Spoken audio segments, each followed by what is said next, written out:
I wanted to come to you guys with an update on our home renovation, and as you can see, we're wiping down the walls, and that is because we're sanding the walls. Most of you guys saw us stain these walls as dark Cabernet. I know they're too dark, we love it. But what I did off camera was we already got 2 coats of shellac on the wall, and it's looking really good. So this is the shellacked part right here, and you can see over there is where I sanded it. Since we have 2 good coats on here, I'm sanding it down to get rid of all the imperfections. Sometimes when you shellac, pretty much all the time when you shellac, it leaves little rough spots on the wood. It lifts the fibers and the hairs of the wood, lifts the grain, and you get a not smooth finish. So I'm hitting it quick with my sander to smooth it out and make it just silky, nice. And then we're wiping down the dust, and we're gonna hit it with the 3rd coat and hopefully the last coat. I think it's almost done. But you can already start seeing the sheen that we're developing with that shellac.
Now, it doesn't take much sanding to smooth this out. We don't want to burn through our shellac and waste all of our time and money.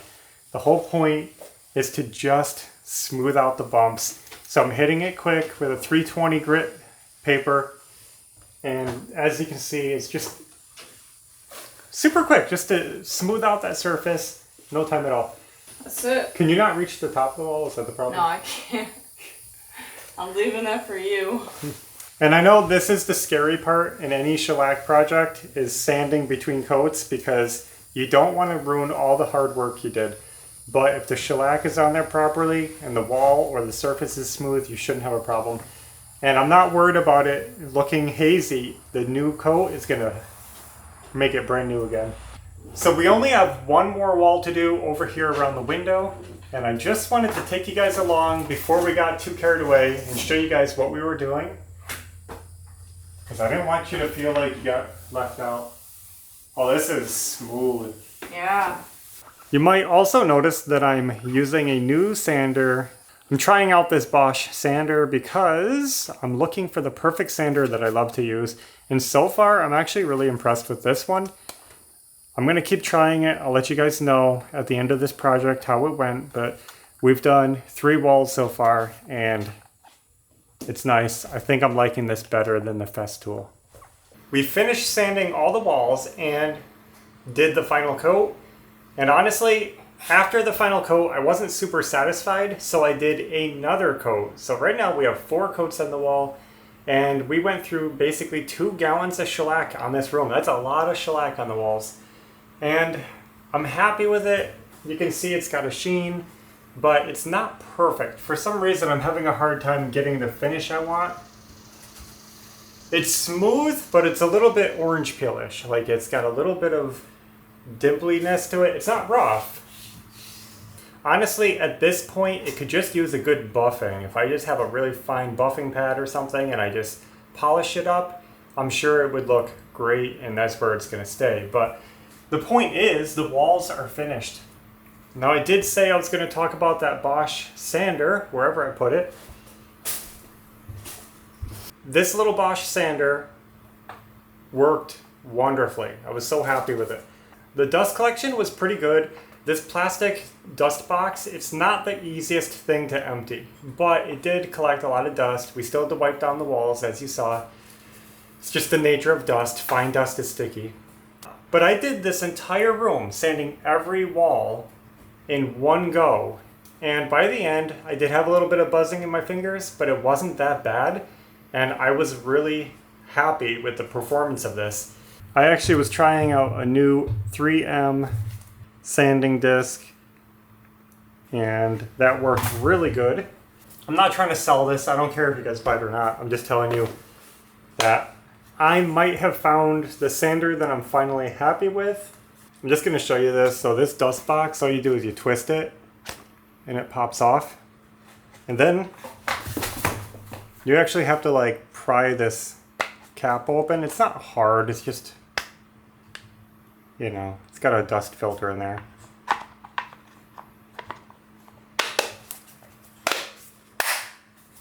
Then you just pop it back on.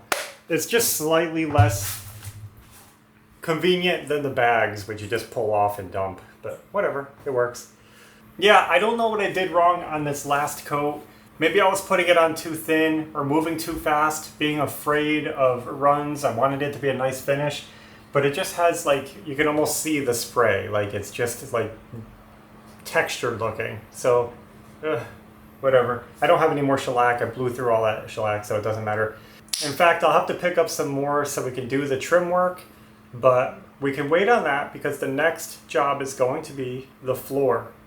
After the floor is in, then we'll worry about baseboards and door trim and window trim. We have a ton of trim to do in this room. I don't know how this is going to look on camera because it picks it up so weird, but I'm trying to give you guys the general idea of what it looks like. And yes, you may have noticed a new ceiling light. I know what you guys told us, that the room is too dark and it'll only look good if we put in a nice bright ceiling light. So of course I went out and found one of the darkest ceiling lights I could find. This does not put out much light, but I love it. I want to show you guys this. This is all tassels. It's just soft and flowy. Has two small bulbs in it. But I'll tell you, the reason I bought it is because I like the elegant look. It's like we're going for this like old, cozy living room. And it's going to be like our theater room in a way. So I wanted something not too bright in a way, because I want this room to be dark and theater-like. And I just love these soft, flowy tassels. I think that looks so cool with a gold frame. Let me turn that off. And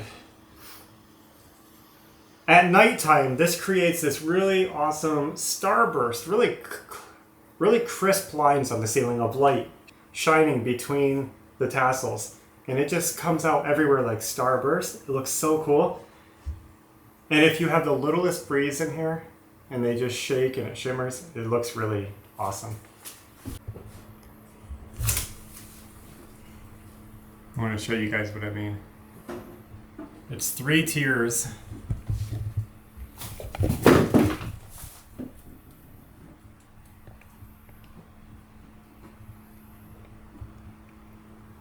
I just like it. I don't know. I think it's cool.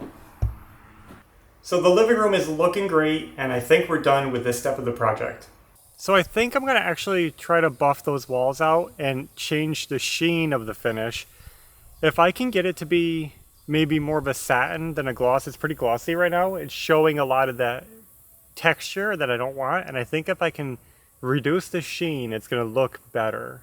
Mm-hmm. So I'm thinking about just doing a super fine, like steel wool, not steel wool, but one of those 3M pads or something, and just buff it out and just try to see if I can lower the sheen a little bit and smooth out the finish. And I think it's going to be perfect, but again, I'm just happy it's done.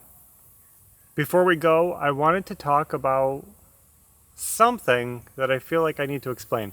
Is that as we're building our home, we get a lot of comments, suggestions, feedback in the comments about what we should do, or asking us why we did this or that, why we chose this color, or questioning our design decisions. And I just wanted to explain that when we design our home, and this is kind of not just for what we did in the past, but coming up forward, we're not building this home to impress anybody. And I'm not trying to say this in a rude way, but we're just building something that we like. Yeah. And I think a lot of people like to comment about resale value because they have in their mind like a flipper mentality. A lot of people associate us with flipping, but that's not how we think or build or anything. We're just building it for us. A lot of people might think of what's practical or what they prefer, but I guess what I'm trying to say is that we are not interior designers, and this isn't an interior design channel. So don't expect our choices to be like up to the latest trends or cool or even good looking. You might think that we do something totally ugly, and that's okay. It's not about how it looks. It's just about the process and the journey of our life that we're sharing with you. We've had so many people saying, I can't wait till I see the finished living room. I can't wait until we see the furniture you choose for the living room. Yeah. And that kind of puts like pressure on me. It kind of stresses me out like, oh, because then it puts that pressure of, oh, I better make it look good. I don't want to disappoint anybody. Yeah. But in reality, what's practical is to use the furniture we already have, which doesn't really match the living room. We just got something that was functional, really. We have a couch, we have a chair, we have a love seat. We actually have a lot of furniture, but we bought it because of what it was. We have specific needs in the furniture that we buy. We liked it, we bought it. It's not going to match. And I don't want to disappoint anybody, but it's okay for us if it doesn't match because this is just our home and it's not a magazine. And I know there's a lot of channels that probably do like really pretty home renovations where they put all the decorations and they hang the art on the wall and they have all the little knickknacks on the shelves. And that's just not the kind of renovation we're doing. This is more like down to earth, raw, we're just making the house as cool as we can for us. And then as far as like design goes, we just use what we have or do what we like. We had that a lot in Michigan in our previous home. We set up our kitchen, and in one of the pictures or one of the clips, we had our placemats on the table. And I couldn't believe how many people criticized the placemats, how they didn't fit the room. Yeah. They're just placemats. They're just on they don't have to match the room. They were just something to eat on. They weren't supposed to be a design statement, but I think too many people take our choices as some kind of design statement. Yeah. I'm just trying to clear this up without being too long-winded or sound like I'm insulting anybody. We appreciate the comments, and we don't care if you guys give feedback or say I don't like this or I do like this, whatever. That's fine. All I'm saying is that we're not intentionally trying to show our design skills. Does that make sense? Mm-hmm. If we have an ugly placemat on the table, it's just because we're a real family who eats. Yeah. If we have a couch that doesn't match our living room, it's because we don't want to buy a new couch just to make a pretty YouTube video. So all this to say is, don't hold us to any high standards in decorating. We're doing the best we can on the home renovation. But the rest of it is just put it together. You'll notice in Belle's bedroom, we have like a dark green bed sheet on her bed. That's not a design statement. That's just one of the sheets that we had. Because the site we got it from, they only had so many colors to choose from. Yeah. So we chose that one. And we chose the sheets. We had the sheets before we did her bedroom. Yeah. So it's something we often do, is just use what we have, and stuff doesn't always make sense. So I'm just glad I got that off my chest. I've been feeling burdened because I'm always feeling like I'm going to let you guys down because you're expecting a great moment, and then we're going to give you a flat moment. You're going to say, that's it? So, just... Who knows? Maybe it'll look amazing. I don't know. We'll do our best. I guess that's all we have to say today. Thanks for watching. Thanks for following along. And until next time, take care. See ya.